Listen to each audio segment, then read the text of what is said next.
morning guys! Nandito naman tayo sa ating kitchen guys. And for today's video, ayan, magluluto tayo ng talong with minced pork. My own recipe. So, ngayon babalatan ko yung eggplant or talong. Tapos imamarinate ko na rin itong minced pork. Yung pag-marinate ko sa minced pork guys is ano lang siya. Lalagyan ko lang siya ng black pepper, salt, and cornstarch. So, at saka ito, after kong mabalatan, i-slice ko lang siya ng ganito. Ganito lang ang slice ko guys. Tapos, i-fry ko siya. Little bit brown. After that, i-ano ko na rin siya. I-steam lang. So, tara guys. Watch out. So, yan na nga guys, naglalagay na tayo ng mantika dito sa ating palayok. And then, hinugasan ko muna itong talong bago ko siya balatan para diretso ko na siyang i-fry. At hindi na mabasa yung ating talong. Kasi pag nabasa yung ating talong guys, ano siya, yung oil niya is tatalsik-talsik kung saan-saan, tsaka matatalsikan ka pa. So, ganito yung ginagawa ko guys. Pwede na rin kahit hindi siya mabalatan ng maigi guys. Kasi yung balat naman ng talong, masustansya din siya. So, ayan. Ganito lang guys. So, gagawin ko, no need chopping board. Ayan. Gaganyanin ko na lang siya guys. Hindi ko na siya hinugasan after ko siyang mabalatan kasi nahugasan ko naman na kanina. So, ayan lang. Ganito lang ang gagawin natin guys. Tapos, pag mainit na po yung ating mantika, pwede na po natin siyang ilagay. So, ganito lang kasimple yung ating, yung ating recipe for today. Ayan. So, ayan. Nabalatan ko na nga ito guys. At saka, mainit na rin yung mantika. So, ilalagay na natin yung eggplant. Ayan. So, tapos, halo-haloin mo lang siya guys. Ganon. Para mabalance yung kanyang hanggang sa mag-little brown siya, pwede na natin siyang tanggalin. Tapos, yung minced pork naman yung ating isusote. Ganon lang guys. Kailangan natin medyo lutuin muna yung talong para mabango siya. Ayan. So, punta na tayo sa ating next procedure guys. Atin nang imamarinate ang ating minced pork. At ayan na guys. Nag-little brown na yung ating talong. So, atin siyang tanggalin. Lalagay natin siya sa strainer para yung mga mantika ay maiiwan.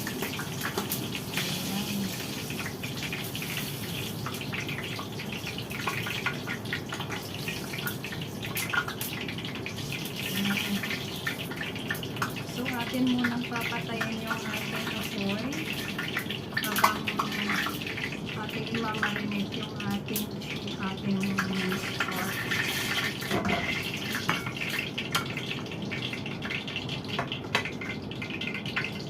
Iwan natin dyan para tutulo yung kanyang.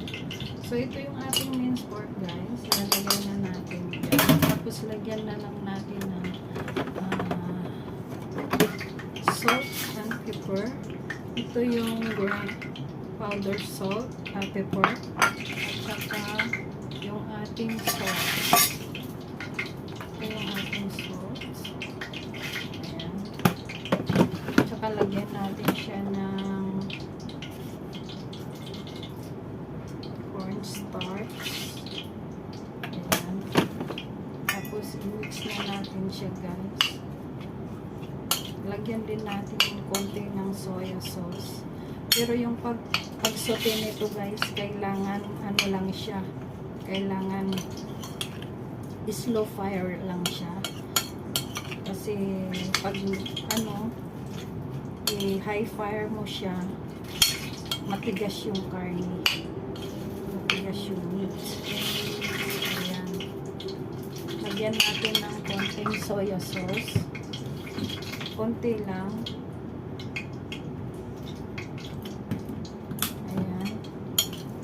na tayo naglalagay ng kung ano-anong pampasarap. Wala na kaming magic sarap or Nor cubes. Wala, hindi kami gumagamit. So, ganun lang. So, ayan na guys. Yan. Sinit aside na natin yung lahat ng ating ano guys. So, i-atin lang i-fry ang ating isusutin natin yung ating minced pork. So, ayan. Lagyan natin siya ng garlic. Garlic lang yung ating ilalagay dyan.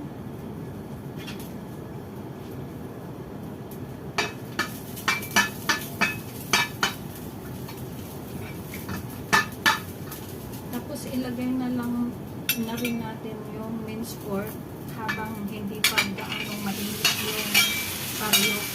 Kasi pag mainit masyado yung paryok, nasunog agad yung minced pork niya at tapos hindi pa siya luto. So after na nailagay mo na yung minced pork, slow fire mo siya para yung minced pork niya ay maganda yung pagkaluto niya.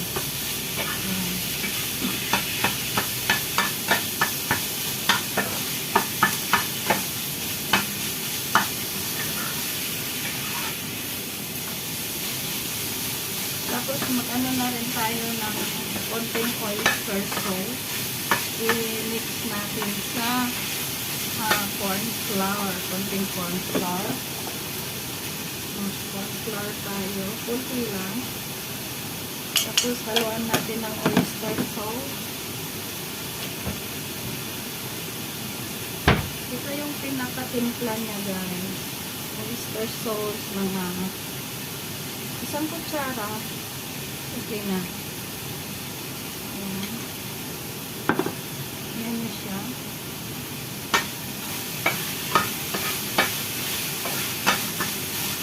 Tapos, lagyan natin siya ng konting tubig.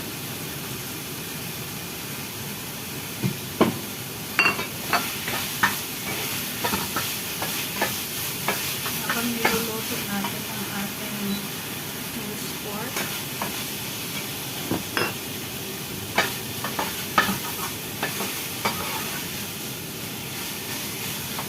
Ayan, hintayin natin na maging mas maluto na yung ating minced pork. Ayan, atin po. Okay, so ito na guys. Pag nakita nyo na yung ating minced pork ay luto na siya, ilagay na natin yung fried eggplant. Ihalo na natin siya. Ayan. Ihalo na natin siya. Tapos, i-mix mo siya. Ayan. Ayan. Ihalo mo siya. Lagyan natin ulit dyan guys para maihalo ko ng maayos. Ayan. Ihalo natin siya. Tanggalin natin yung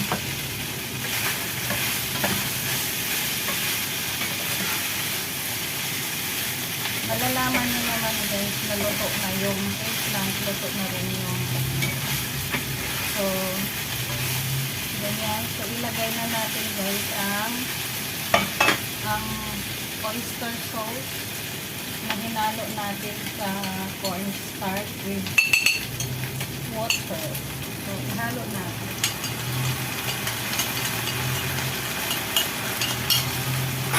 Yan. Tapos luto mo siyang ganyan.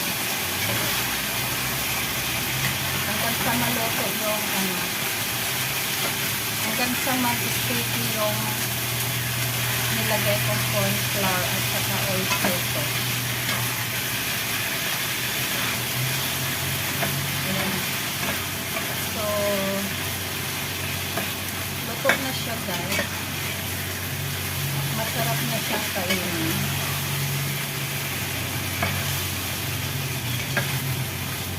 Pwede nyong lagyan ng pag gusto nyo ng medyo maanghang, pwede nyo siyang lagyan ng a little, a little chili para mas masarap. Hindi ko kasi siya lalagyan kasi kasama ko si grandma kakain dito. So, ang ginagawa ko niyan guys, nilalagay ko muna sa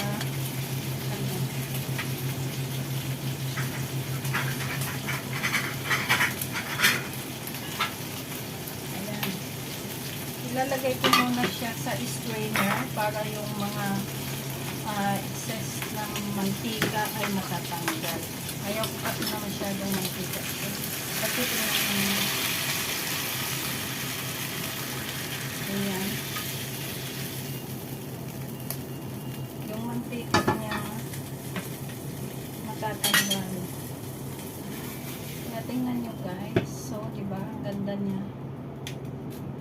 Ganyan lang guys. Kung gusto nyo ayaw nyo naman ng mantika yung niluluto nyo. So, hintayin nyo ng saka nyo siya ilipat sa platters. Sa plates. Yan. Ang daming mantika guys. So, ganyan lang yung gawin nyo pag ayaw nyo na masyadong mantika yung ating So, pwede na natin siyang ibalik. Guys. Pwede natin siyang unti-unti ilagay.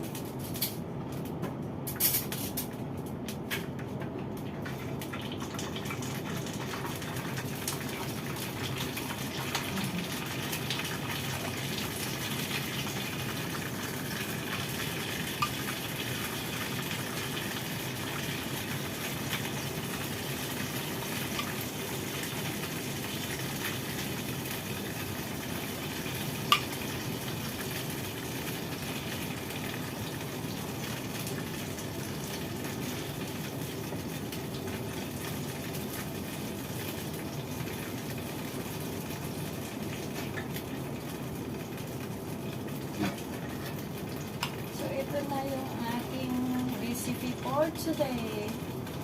Eggplant with minced pork. Ayan. So yummy. And thank you for watching guys. Pwede nyo siyang i-try. Kasi yung eggplant naman is, lalo na sa province, marami tayong ganun. Tsaka mura lang. Lagyan nyo lang siya ng giniling. Ayan. So very yummy and tasty, and I wanted to try. See?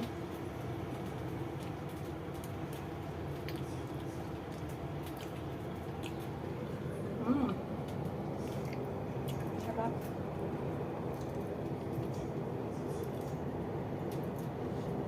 Sarap.